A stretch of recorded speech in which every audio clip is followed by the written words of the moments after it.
बच्चों, आज हम कक्षा तीसरी के व्याकरण भाग में कुछ शुद्ध और अशुद्ध शब्दों को जानने जा रहे हैं, सीखने जा रहे हैं।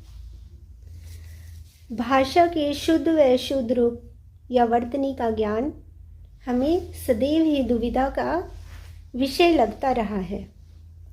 भाषा में उच्चारण और लिखित में कई बार बच्चे गलतियां कर देते हैं, जिसका कि ज्ञान होना बहुत ही आवश्यक है। अगर हम बोलते हुए या लिखते हुए भाषा को गलत रूप में प्रयोग करते हैं तो उसके अर्थ को समझना बहुत ही मुश्किल हो जाता है। जैसे कुछ लोग कहते हैं कि स्कूल जाना है, तो स्कूल बच्चों कोई शब्द नहीं होता, बल्कि सही शब्द और शुद्ध शब्द क्या होता है? स्कूल।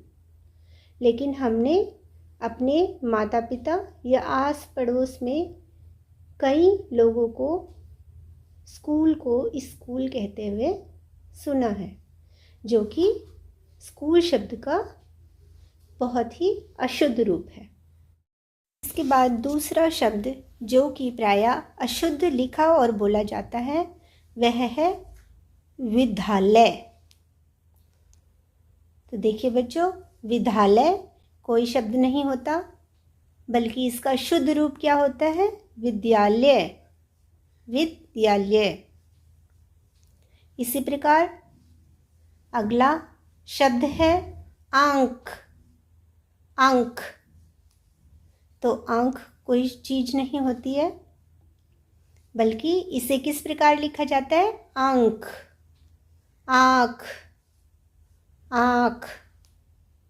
इसमें चंद्र बिंदु लगाया जाता है केवल बिंदु के स्थान पर।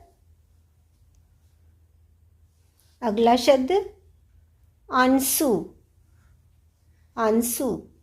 तो आंसू कुछ नहीं होता बच्चों, ये हमें हमेशा ध्यान रखना है। लिखते हुए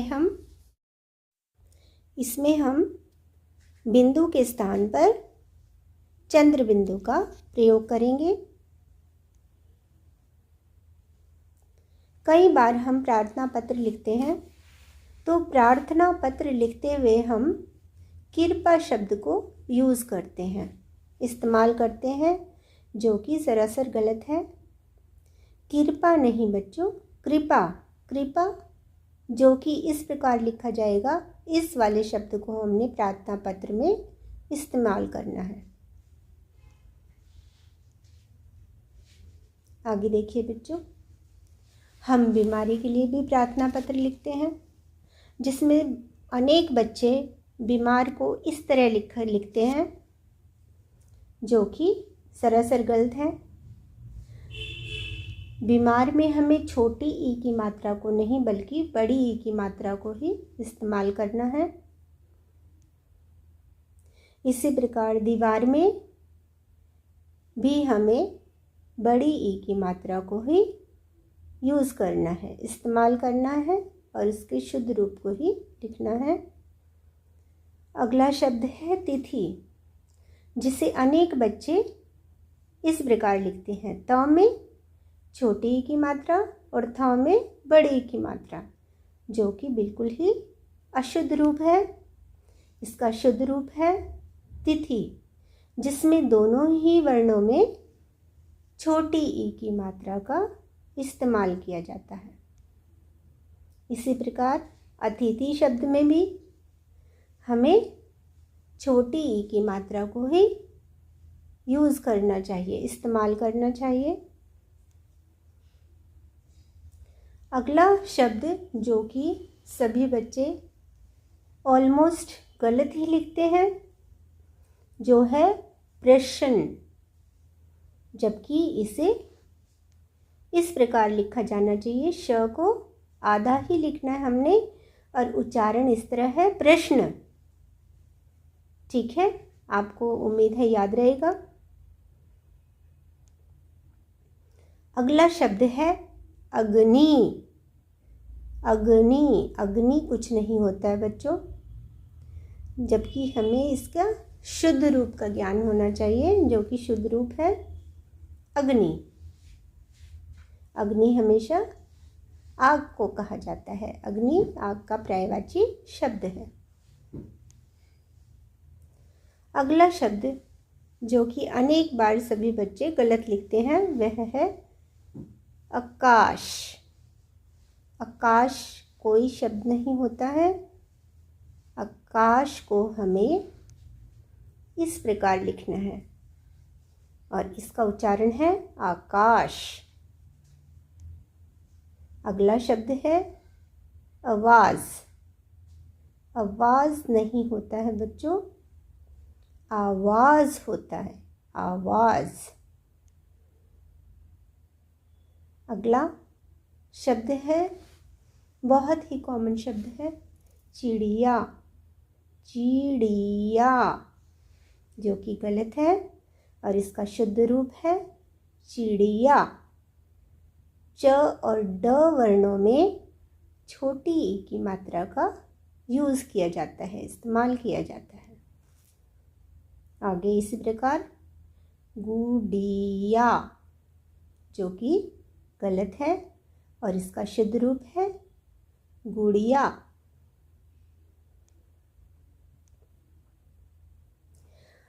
आगे जब भी हम दवाइयों की दुकान पर जाते हैं तो हमें ये शब्द वहाँ पर लिखा हुआ सदैव नज़र आता है, जिस पर हम शायद ध्यान भी नहीं देते। और मैंने भी बहुत ऑब्ज़र्व किया है कि दवाइयों की दुकान पर ये शब्द अशुद्ध रूप में ही लिखा आमतौर पर दिखाई देता है, जबकि इसका शुद्ध रूप है दवाइयाँ।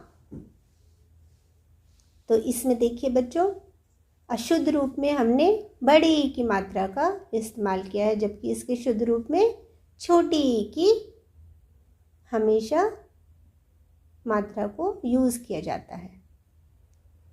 अगला शब्द है परीक्षा। तो सभी बच्चे परीक्षा देते हैं परीक्षा भवन में जाकर, लेकिन परीक्षा शब्द को हमेशा ही गलत लिखते हैं। तो ये देखिए, इसका अशुद्ध रूप और इसका शुद्ध रूप है परीक्षा। देखिए, जो शुद्ध रूप है उसमें र में बड़ी ई की मात्रा को यूज़ किया गया है। अगला शब्द है क्योंकि। क्योंकि, है ना, जो कि गलत और अशुद्ध रूप है और इसका शुद्ध रूप है क्योंकि। क्योंकि इसमें क में हमने छोटी ई की मात्रा को इस्तेमाल किया है। इसी प्रकार कई बच्चों का नाम होता है शुभम, लेकिन वो लिखते क्या है, शुभम, है ना, जो कि अशुद्ध रूप है। तो इसका शुद्ध रूप है शुभम। ठीक है, तो वो बच्चे ध्यान से सुने और अपनी नाम की वर्तनी को शुद्ध करें। इसी प्रकार एक नाम है शिवम। शिवम, शिवम एक अशुद्ध रूप है और इसका शुद्ध रूप है शिवम। ठीक है, तो इस नाम के बच्चे भी इस वर्तनी के शुद्ध रूप को ही प्रयोग करें, उस पर ध्यान दें। अगला शब्द है चाहिए, जो कि अशुद्ध रूप है। इसका शुद्ध रूप होगा चाहिए। ह में छोटी की मात्रा को यूज़ किया गया। अगला शब्द है शांति, जो कि सरासर गलत है ना। तो इसका शुद्ध रूप क्या है, शांति। त में हमेशा छोटी की मात्रा को ही यूज़ करना है।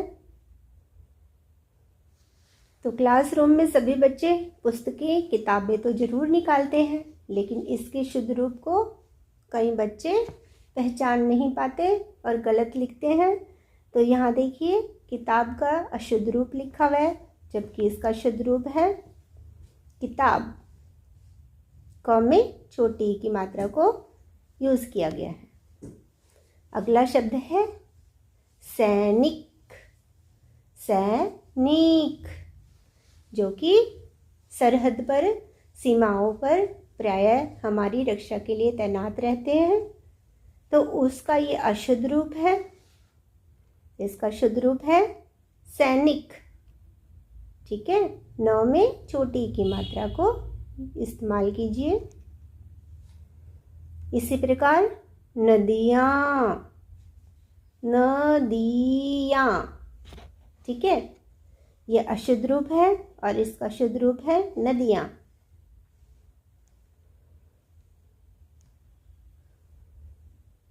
अगला शब्द है अनुकूल, जो कि एक अशुद्ध रूप है। तो इस शब्द का शुद्ध रूप है अनुकूल। क में हमने बड़े ऊ की मात्रा को यूज किया है। अगला शब्द है अनुसरण। अनुसरण, जो कि एक अशुद्ध शब्द है। तो इसे किस प्रकार शुद्ध लिखेंगे? अनुसरण। अनुसरण, किसी का अनुसरण करना। अगला शब्द है अभ्यस्त। अभ्यस्त, जो कि एक अशुद्ध रूप है। तो इसका शुद्ध रूप क्या होगा? अभ्यस्त। क्या होगा इसका शुद्ध रूप? अभ्यस्त। अगला शब्द देखिए अध्ययन, मतलब एक अशुद्ध रूप, है ना। इस तरह से अध्ययन को नहीं लिखा जाता। तो इसका शुद्ध रूप है अध्ययन। अध्ययन, अध्ययन, अध्ययन मतलब स्टडी, है ना, पढ़ाई करते हैं ना हम। तो उसका शुद्ध रूप इस प्रकार है। अगला शब्द है अस्थान। अस्थान देखो बच्चों, कोई भी शब्द नहीं होता, इस शब्द का कोई भी अर्थ नहीं होता। तो इसका शुद्ध रूप क्या है? स्थान। क्या है इसका शुद्ध रूप? स्थान।